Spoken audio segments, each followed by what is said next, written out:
TDP party కార్యాలయం ప్రారంభించిన రాష్ట్ర టీడీపీ ఉపాధ్యక్షుడు నల్లమిల్లి రామకృష్ణారెడ్డి 2014-2019 మధ్య కాలంలో మనం గ్రామంలో దాదాపు 80% రోడ్లను సిమెంట్ రోడ్లను వేయడం జరిగింది. నాటి అభివృద్ధిని నేటి పరిస్థితిని మనం బేరీజు వేసుకోవాల్సి ఉంది. గ్రామంలో వైసీపీ నాయకుల ఆగడాలు ఎలా ఉన్నాయో మనకు తెలుసు. శెట్టి బలిజ కులానికి చెందిన మంచి కార్యకర్త పంపన ఆనందరావు వైసీపీ నాయకులు వేధింపులు తట్టుకోలేక ఆత్మహత్య చేసుకుని తనవు చాలించడం మన అందరికీ తీరని లోటు. అయినప్పటికీ కూడా రాంబాబు నాయకత్వంలో ఈ గ్రామంలో టీడీపీకి పూర్వ వైభవం తీసుకురావడానికి అంత శక్తి వంచన లేకుండా కృషి చేయడం జరుగుతుంది. లాలయ్య మిగిలిన నేతలు కూడా తమ వంతు సహకారం అందిస్తున్నారు. జనసేన కూడా మనకు తోడైంది. అగ్నికి వాయువు తోడైనట్లు జనసేన కలయికతో గ్రామం మనకు మంచి మెజార్టీ ఇచ్చే దిశగా నడుస్తుంది. దాన్ని ప్రతి ఒక్కరూ నిలబెట్టుకోవాల్సి ఉంది. రేపు రాబోయే ఎన్నికలు కీలకం. తెలుగుదేశం పార్టీ తిరిగి అధికారంలోకి రావాల్సిన పరిస్థితి ఉంది. ఎందుకంటే రాష్ట్రాన్ని వైసీపీ నాయకులు అధోగతి పాలు చేశారు. తెలుగుదేశం పార్టీ మంచి మెజార్టీతో విజయం సాధించేందుకు అందరూ కృషి చేయాలని కోరుకుంటున్నా. అలాగే 20వ తేదీన మండపేటలో జరిగే చంద్రబాబు సభకు అందరూ తప్పనిసరిగా హాజరై విజయవంతం చేయాలని కోరిన తెలుగుదేశం పార్టీ రాష్ట్ర ఉపాధ్యక్షులు నల్లమిల్లి రామకృష్ణారెడ్డి. చాలా సంతోషం. ఈరోజు మన పులవర్తి గ్రామంలో తెలుగుదేశం పార్టీ కార్యాలయాన్ని ప్రారంభోత్సవం చేసుకోవడం జరిగింది.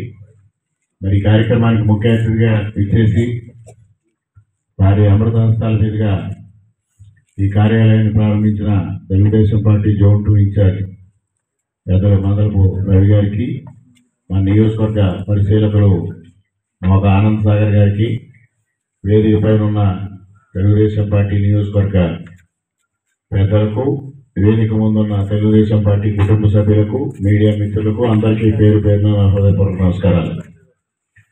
చాలా సంతోషం. మరి గతం నుంచి కూడా ఎప్పుడు ఇక్కడ కార్యాలయాన్ని ఏర్పాటు చేసుకోవడం, ఇక్కడ నుంచే కార్యక్రమాలు నిర్వహించడం అనేది అనాదిగా మనకి వస్తూ ఉంది. దాన్ని దృష్టిలో ఉంచుకునే మరి ఈరోజు లాలయ్య గారు కానీ, జాస్తి రాంబాబు గారు కానీ, మన గ్రామ శాఖ అధ్యక్షుడు వెంకటకృష్ణ గారు కానీ, దొరబాబు గారు కానీ వీళ్ళంతా కలిసి మరలా ఇక్కడ కార్యాలయాన్ని ప్రారంభించాలి అనే ఒక ఆలోచనతో ఈ కార్యక్రమాన్ని నిర్వహించడం జరిగింది. మరి అదేవిధంగా ఇవాళ పులవర్తి గ్రామంలో మరి గతం నుంచి కూడా ఈ గ్రామానికి మౌలారెడ్డి గారు ఎమ్మెల్యేగా ఉన్నప్పటి నుంచి కూడా అనేక అభివృద్ధి కార్యక్రమాలు చేయడం జరిగింది. మరి ఏదైతే రామచంద్రాపురం మండపేట మెయిన్ రోడ్డుకి అనుసంధానం లేకుండా ఇటు మాచవరం నుంచి కానీ ఇటు మండపేట నుంచి కానీ రాకపోకలు సాగించే పరిస్థితిలో మొట్టమొదటిసారిగా మౌలారెడ్డి గారు ఎమ్మెల్యే అయిన తర్వాత ఈ ఊరికి బ్రిడ్జ్ తీసుకురావడం, అక్కడి నుంచి ఈ గ్రామం అభివృద్ధి చెందడం, అదేవిధంగా 2014 నుంచి 2019 వరకు ఈ గ్రామంలో ఆల్మోస్ట్ మనం 80% సిమెంట్ రోడ్లు కూడా ఇక్కడ నిర్మాణం పూర్తి చేసుకోవడం జరిగింది. మరి అదేవిధంగా గతంలో మౌలారెడ్డి గారు శాసనసభ్యులుగా ఉండగా కూడా ఈ గ్రామాన్ని అన్ని విధాలుగా ఆ రోజు అభివృద్ధి చేయడం జరిగింది. మరి ఆనాటి అభివృద్ధికి ఈనాటి అభివృద్ధికి మనం బేరీజ్ వేసుకోవాల్సిన అవసరం ఉంది. ఆ బేరీజ్ వేసుకొని ఇవాళ మనకి గ్రామంలో కూడా ప్రతి ఒక్కరూ మనకు అనుకూలంగా ఇవాళ మనకు పనిచేయడం జరుగుతూ ఉంది. అదేవిధంగా మరి ఇదే గ్రామానికి వైసీపీ నాయకుల ఆగడాలు కూడా ఏ విధంగా ఉన్నాయో మీ అందరికీ తెలుసు. ఇక్కడ మనకి చాలా మంచి కార్యకర్త, సీనియర్ కార్యకర్త పంపన ఆనందరావు ఏ విధంగా వైసీపీ వాడి దార్శనికానికి బలైపోయారో కూడా మీ అందరికీ తెలుసు.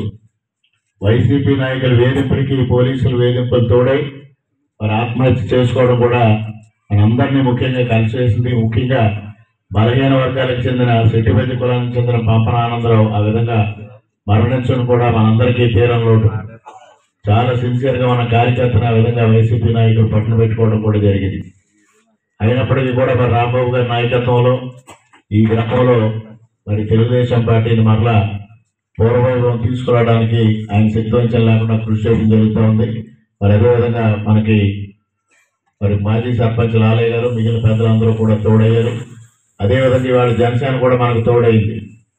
తెలుగుదేశం పార్టీకి జనసేన తోడై అగ్నికి వాయువు తోడైనట్టుగా ఇవాళ మనకి జనసేన కూడా ఉండడం వల్ల మనకి ఇక్కడ అత్యద్భుతమైన మెజారిటీ సాధించే దిశగా మనం ఈ గ్రామం మంచి పొజిషన్లో ఉంది. దాన్ని ప్రతి ఒక్కరూ నిలబెట్టాల్సిన అవసరం ఉంది. ప్రతి ఒక్కరూ కూడా కృషి చేసి రేపు రాబోయే ఎన్నికల్లో ఇక్కడ తెలుగుదేశం పార్టీకి అఖండ విజయం చేకూర్చాల్సిన బాధ్యత ప్రతి ఒక్క కార్యకర్త పైన ఉంది.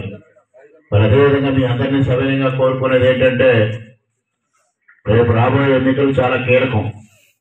తెలుగుదేశం పార్టీ తప్పనిసరిగా ఈ రాష్ట్రంలో విజయం సాధించాలి. ఎందువల్ల అంటే ఇప్పటికే ఈ రాష్ట్ర పరిస్థితి ఏ విధంగా ఉందో మీ అందరూ చూశారు. ఇటువంటి పరిస్థితుల్లో ఈ రాష్ట్రంలో తెలుగుదేశం పార్టీ విజయం సాధించకపోతే ఆంధ్రప్రదేశ్ రాష్ట్రం అంధకారంలోకి వెళ్ళిపోతుంది.